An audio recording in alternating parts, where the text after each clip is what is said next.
Primeira Epístola de Paulo a Timóteo, capítulo 6, versículos do 9 ao 16. Ora, os que querem ficar ricos caem em tentação e cilada e em muitas consciências insensatas e perniciosas, as quais afogam os homens na ruína e na perdição. Porque o amor do dinheiro é a raiz de todos os males, e alguns nessa cobiça se desviaram da fé e a si mesmos se atormentaram com muitas dores. Tu, porém, ó homem de Deus, foge dessas coisas. Antes, segue a justiça, a piedade, a fé, o amor, a constância, a mansidão. Combate o bom combate da fé. Toma posse da vida eterna, para a qual também foste chamado, e de que fizeste a boa confissão perante muitas testemunhas. Exorto-te perante Deus, que preserva a vida de todas as coisas, e perante Cristo Jesus, que diante de Pôncio Pilatos fez boa confissão, que guardes o mandato imaculado e irrepreensível até a manifestação de nosso Senhor Jesus Cristo, a qual, em suas épocas determinadas, há de ser revelada pelo bendito e único soberano, o Rei dos reis e Senhor dos senhores, o único que possui imortalidade, que habita em luz inacessível, a quem homem algum jamais viu, nem é capaz de ver. A ele honra e poder eterno. Amém. E aí eu queria pensar com vocês, o que te faz contente? Se nós analisarmos, fizermos uma reflexão, uma análise, um levantamento de dados aqui nessa igreja, nesse cenário, nesse tabernáculo aqui, qualquer um da gente estamos vivendo financeiramente, economicamente falando, frente aos nossos pais, como é que diz? Relacionamentos virtuais, 1.000 amigos, 2.000 amigos, mas mais do que nunca você procura, você tem um amigo, eu tenho um amigo virtual, eu tenho um relacionamento virtual, mas mais do que nunca não tem nada de sentido fixo e sentido para a vida por si só. E aí você vê que de fato as pessoas estão enraizando a partir meramente de um ter, mas não de um ser. E você vê que contraria o modo, a perspectiva escriturística, onde ele diz aqui, olha, grande contentamento é a piedade, né? Grande ganho é o contentamento, né? A partir de quê? Grande ganho é a piedade com o contentamento. E você vê que Paulo ele inicia dando esse exemplo a Timóteo e dizendo o quê? Porque nada trouxemos. Aí ele justifica porque de fato ele tinha ganho com a piedade. Por quê? Aí ele aí faz a pergunta, não é isso? Ele mesmo faz a afirmação, porque nada trouxemos a esse mundo e nada podemos levar daqui. Será se você vive dentro dessa filosofia, que você não trouxe nada e que você não vai levar nada? Sejamos nós realmente sinceros. Será se nós vimos, olha, se eu parasse e congelasse essa frase aqui, vamos dizer junto, vamos, porque nada trouxemos a esse mundo. Ó, nada trouxemos a esse mundo.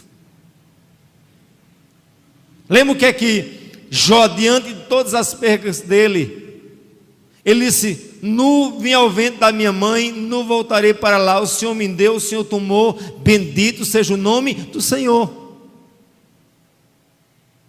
Eu ia mais uma vez para o assentamento e dizendo, pessoas que vivem de ajuntar as coisas, pessoas que não têm a capacidade de comer uma comida boa, que preste, porque simplesmente não entendeu que nada trouxe e consequentemente não vai levar nada. E eu fico pensando, meus queridos, a vida por si só, ela é um trem-bala. Ela não é uma Maria Fumaça, bem, não. Ela é um trem-bala. Quando você fizer assim com a mão para acenar, ela já tem passado. Eu fico exemplo olhando para a Alice, olhando para a Avni. Eu vejo, daqui a uns dias eu vou estar com uma moça dentro de casa e um rapaz. E daqui a um dia eu não vou estar com nenhum. E aí são coisas da vida que a gente temos que pensar que nada trouxemos a esse mundo. E o que você vê de crente apegado com besteira, com coisas materiais, apegado com vãs filosofias, apegado, meu querido, com uma coisa que muito mais comunga, muito mais com o mundo do que com Cristo. Lembra o que Jesus nos disse? Mestre, eu quero te seguir. O que ele disse? Eu tenho um grande tesouro para te dar. Não. Quer me seguir? Quero. O que ele disse? As raposas têm os seus covis, os seus buracos. As aves dos céus, os seus ninhos. Eu, disse ele, o Filho do Homem não tem nem onde reclinar a cabeça. Aí eu te pergunto, tu pode se dizer que é um seguidor de Cristo? O meu sonho é uma casa própria, o meu sonho é daqui. O sonho é necessário, mas esse sonho não deve ser a minha vida, ela pode ser um fragmento dela.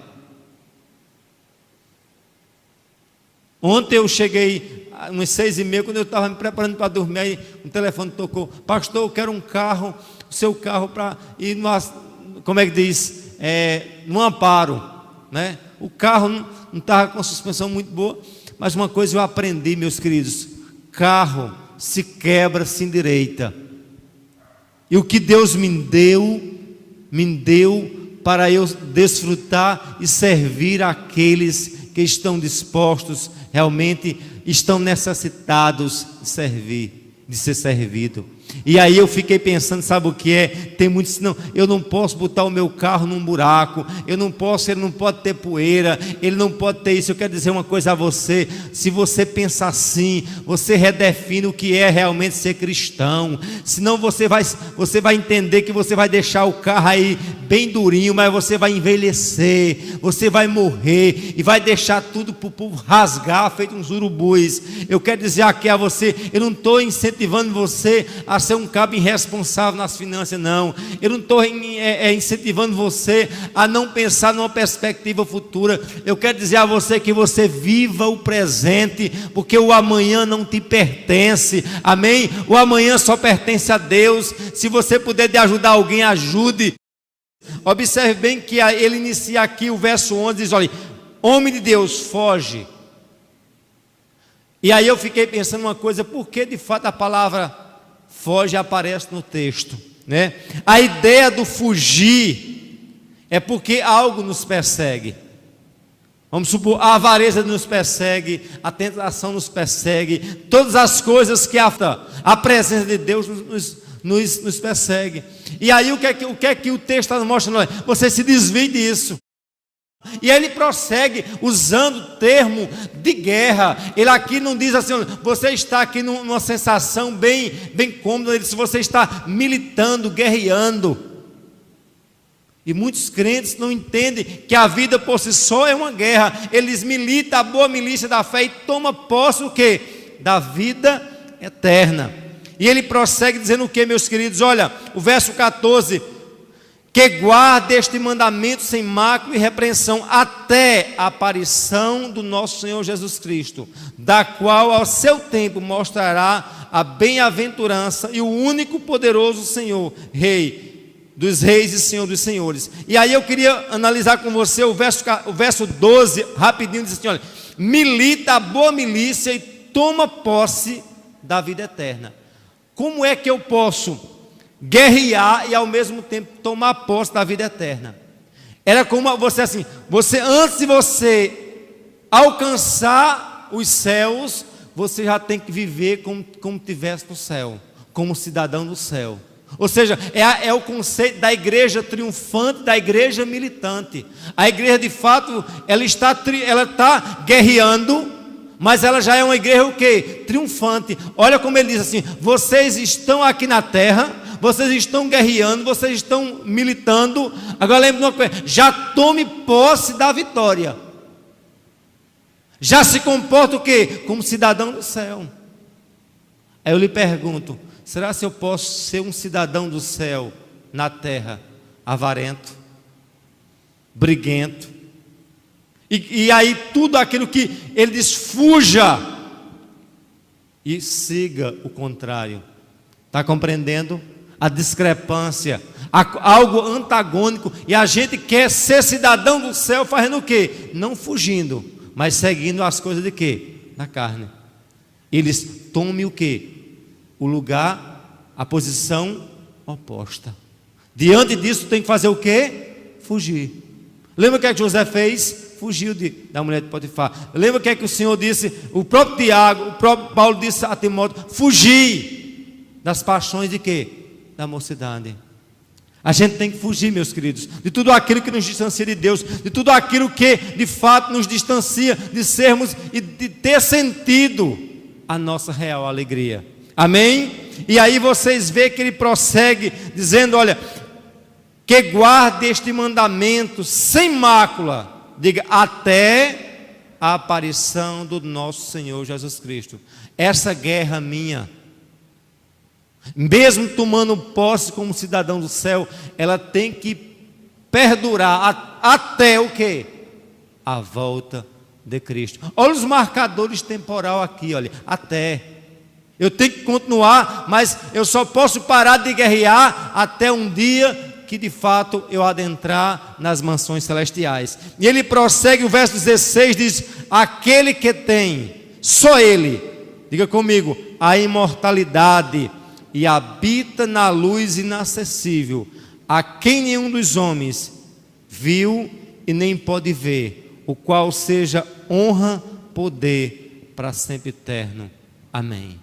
É diante dessa complexidade, é diante desse Deus inacessível, como eu disse anteriormente em pregações passadas, desse Deus transcendente, que Ele quer que nós venhamos a seguir. E a busca por esse Deus transcendente é sentido para nós sermos contentes. Amém? Se você não está galgando os bens que o mundo oferece, você tem motivo a si mesmo de ser alegre. Amém? Se alegre, como diz o texto, não é meramente ter posse do ter, mas se apoderar do ser que Deus quer que nós venhamos construir em sua presença. Amém? Muitos crentes estão se desviando. As igrejas hoje parecem mais uma casa de comércio do que a casa de oração que o Senhor de fato quer que nós sejamos. A gente vê mais do que nunca crentes como de avarento, apegado a esses bens, apegado às coisas desse mundo, achando que há esperança da igreja nesse mundo. Nós estamos aqui só de chuvisco. Como eu sempre digo a vocês, estamos, mas diga assim, jamais somos daqui.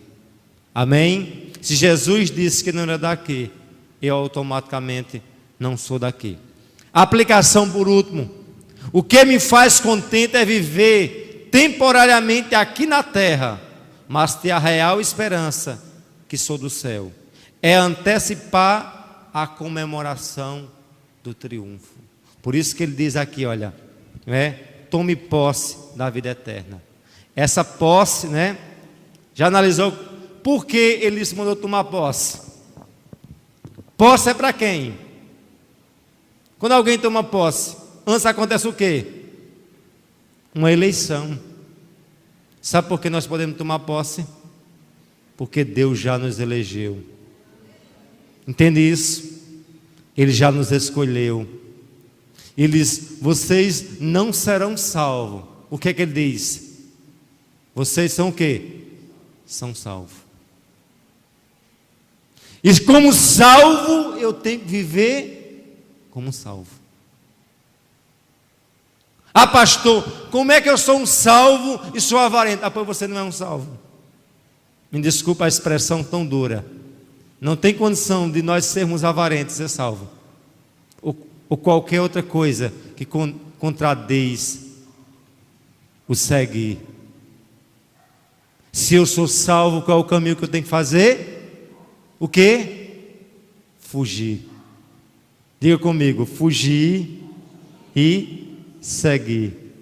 Fugir do que é mal e seguir aquilo que Cristo impôs que venhamos seguir. Nunca esqueça. E se eu estou a fugir e a seguir a Cristo, eu tenho sentido para caminhar e caminhar contente, caminhar alegre. Amém? Não significa que eu terei uma vida alegre, mas eu serei uma pessoa alegre em meio à dor, à luta, mas eu terei esperança. Amém, meus queridos?